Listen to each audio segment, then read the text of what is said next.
Putek, sisig pare oh. Sarap nito men. Solid oh. Ito lang naman yung sisig na hindi mo akalain na walang karne pero lasang karne.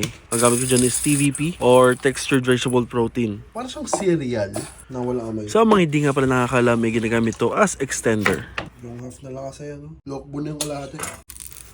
Nabili ko nga pala yun, under 100 pesos isang bag na yun, 1 kilo. Sobrang dami na. At since hindi nga ako gagamit ng karne, mga gulay-gulay goods na yan. Pipigain natin to, tapos huhugasan natin to ng parang bigas. Tapos pipigain ulit natin. Ayan, pipigain natin to. May peanut butter na sobrang mild. Ito pala yung tsura niya. Siguro parang magkaroon siya ng onting kulay at lasa. Kasi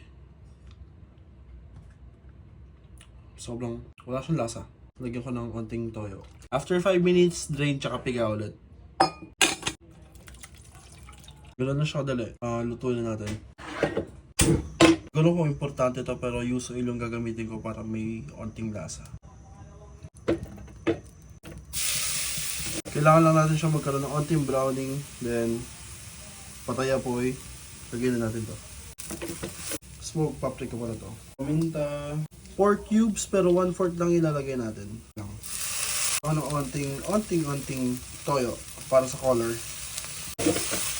Tikman natin. Ano lasang ginili? Onting sibuyas. Liquid seasoning.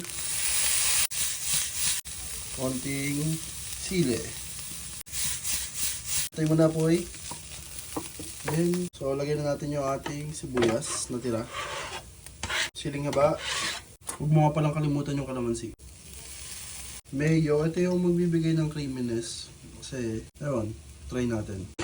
Saluhin mo lang. Putek, sisig pare oh. Kung nagtataka kayo ano yung lasa at texture niya, parang legit na karne na giniling talaga siya. Para sa crunch ng onte, gumamit ako ng mga tumukot pa akong isa.